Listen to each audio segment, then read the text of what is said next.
most difficult situation that I've gone through in life probably has to be the car accident that I was in 1999. I was literally knocked out of the workforce. I was the director of human resources for a chapter of the Red Cross. And how I got through it was through sheer cussedness and determination and a commitment that that injury and my residual issues were not going to define me. I just refused.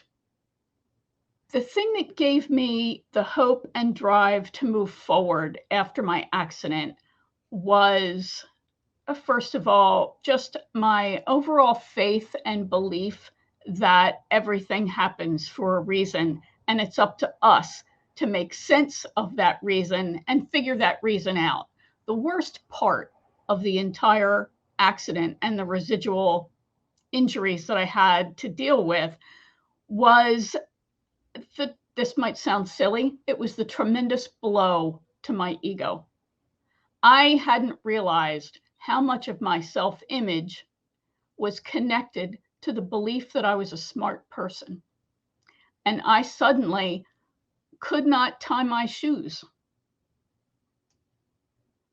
That black and white information of what your struggles were when things used to come so easily to you, you're forced to take a very candid look at yourself and just face it. This is the reality. This is data.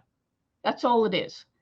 And then recognize that with focus and an acknowledgement that, yes, this is the hand that I've been dealt. How can I play this?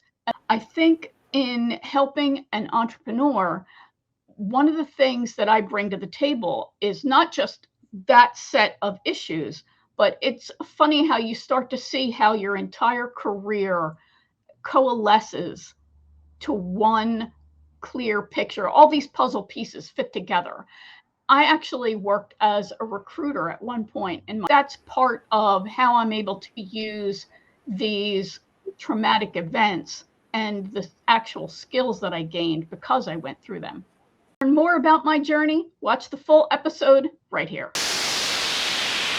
Hi, I'm Winnie Anderson. You're watching Unleashed Leaders of Change on Dreamaniac TV on the Intentional Network.